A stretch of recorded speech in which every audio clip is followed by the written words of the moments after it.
This is Monday, November the 2nd. This is American history. Well, let's do a little bit of backtracking.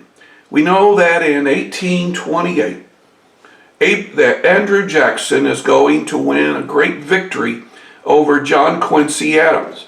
We know that this time period is the beginning of what we call manifest destiny. Manifest destiny is the belief that God has chosen the American people to rule from sea to shining sea. We know that when Jackson was inaugurated, a great party was held in his honor. The party got out of hand, and the White House and several of the buildings in Washington, D.C. were literally trashed. Jackson believed that the people who had supported him should be given government jobs. When you get a government job based on your party affiliation, this is called patronage. Well, Jackson had made no bones of the fact that he was an Indian fighter. And Jackson is going to propose that all Native Americans who lived east of the Mississippi River be removed to Indian lands west of the Mississippi River. This will create a war in upstate New York called the Black Hawk War. This will create a war in Florida called the Seminole War. Now, this action to remove the Native Americans was done to favor the plantation aristocracy. Now, the plantation aristocracy were settlers who had come to the South. They had invested heavily in cotton. They had bought as much land as they could. They had bought as many slaves as they could, and their whole livelihood depended upon the production of cotton. Jackson's plan would get rid of Native Americans in lands that were suitable for the growth of cotton. We know that this man, David Crockett, is going to fight against the Indian Removal Act. Now, David Crockett was a Tennessean. David Crockett was a Democrat. David Crockett had fought in the Red Stick Wars in the War of 1812 with Andrew Jackson.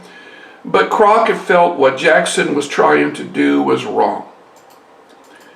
We know that Crockett opposition will not be successful, and the bill will pass, and when Crockett runs for re-election, he will be running against a Jackson follower.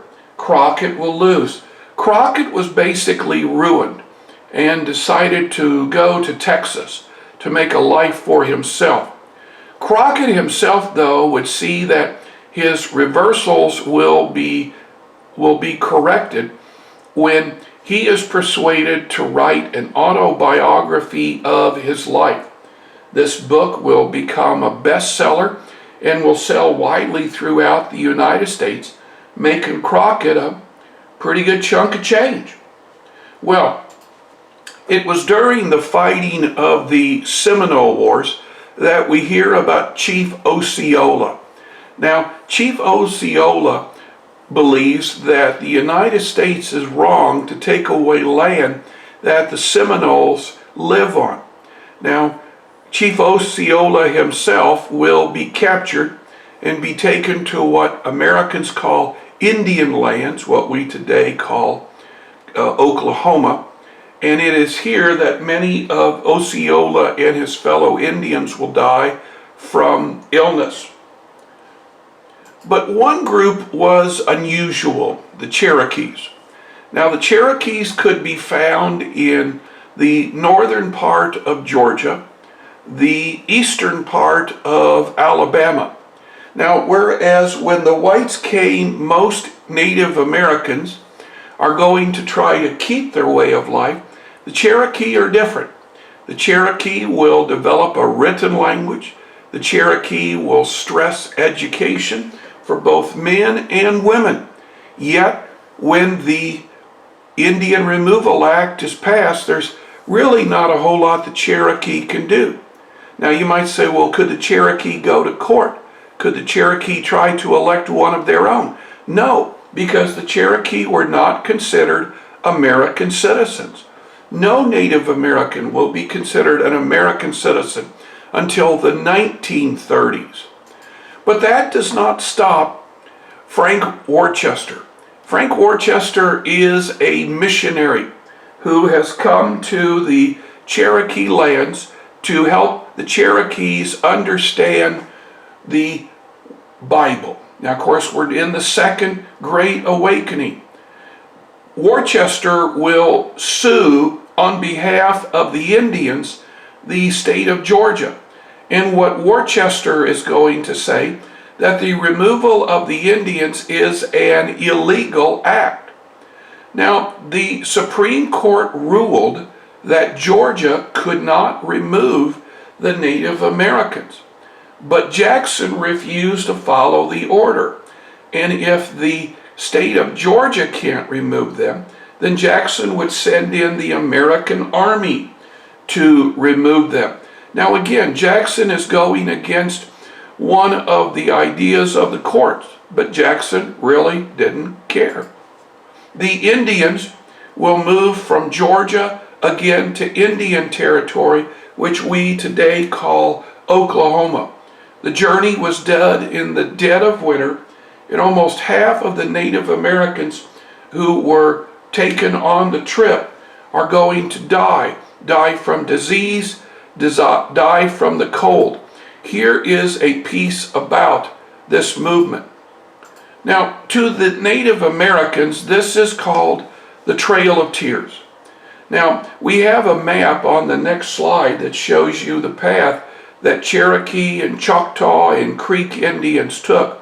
Now, one of the paths took them through southeast Missouri, and near the city of Cape Girardeau, an Indian princess by the name of Otaki will fall through the ice as they were trying to cross the Mississippi. She will drown, her body will eventually be recovered, and she is buried in a state park called Trail of Tears. This is a picture of her gravesite at Trail of Tears. Here is a map that shows you the path that the Native Americans took. Now you can see up here, you can see the path that some of the Cherokees took that took them through the southeast part of Missouri. It is during Jackson's first term that the spoil system will begin. Now, we had originally put in our notes that if you were a backer of Jackson, you should be given a political job. This is what we call patronage. It was a Democratic newspaper that will give an editorial that to the victor belongs the spoils. And patronage became known very quickly as the spoil system. Now, Jackson believed that these government jobs should be simple. And Jackson believed that the simpler they were, the more openings there would be. At the very end of the John Quincy Adams administration, a high import tax sponsored by Daniel Webster of Massachusetts would be passed through Congress. Now, this tariff was very high, and this tariff is going to protect the North. Well, we know that as we put high tariffs on goods that come into this country, Europe will put high tariffs on the goods that come into their country. To those who lived in the South, they did not like this high tariff because now Europe was putting a high tariff on cotton. Enter John C. Calhoun. Now, John C. Calhoun had been elected vice president in 1928. And John C. Calhoun is going to organize the southern states, governors, and John C. Calhoun suggests that this tariff, what he called a tariff of abomination, should not be enforced. Calhoun was a firm believer in what Jefferson and Madison called in 1800 states' rights. Calhoun believed that the states should nullify the law. Now, Robert Hayne, who was a senator, and Thomas Benton from Missouri are going to go on the floor of the United States Senate, and they're going to argue that the Senate and the House should get together and overthrow the tariff of 1828. Well, the two gentlemen spoke at length. Hayne spoke against the power of the central government. Hayne believed that the central government was becoming too strong. Hayne called for states' rights, the same thing that had been proposed by Madison and Jefferson in 1800 because of the Alien and Sedition Act. Enter Daniel Webster. Daniel Webster believes that the federal government was an agent of the people, and that if the people began to nullify the laws they did not like, then the government would cease. So we have Jackson's own vice president. We have a group of senators that are against the tariff of abomination. We have a group of senators who believe the tariff of abomination is a good thing. Now, what about President Jackson? Well, Jackson had vetoed some public works projects because of their cost, and many Southerners believe that Jackson had done this because he was a states' rights advocate. Well, in those days, we had what were known as a Jefferson birthday dinner. This is traditionally held in November. And at the Jefferson birthday dinner, all of the high-ranking Democrats would come out, and they would wine and dine each other, and they would raise glasses, and usually the toast that they gave would be quite political. Now, the next to last to give a toast was Vice President John C. Calhoun. And John C. Calhoun said that it was important that the United States be a country of states, that states' rights was the way that we should go. Jackson, of course, being the president, would be the last to speak. And Jackson's speech was quite brief. He said, "Gentlemen, the federal union must be preserved." And so Jackson is going to throw his support behind the tariff of abomination. Well, I think this would probably be a pretty good place for us to stop. Tomorrow, we will probably finish up lesson 11, and probably on Wednesday, we'll probably be looking at some type of a walkout worksheet.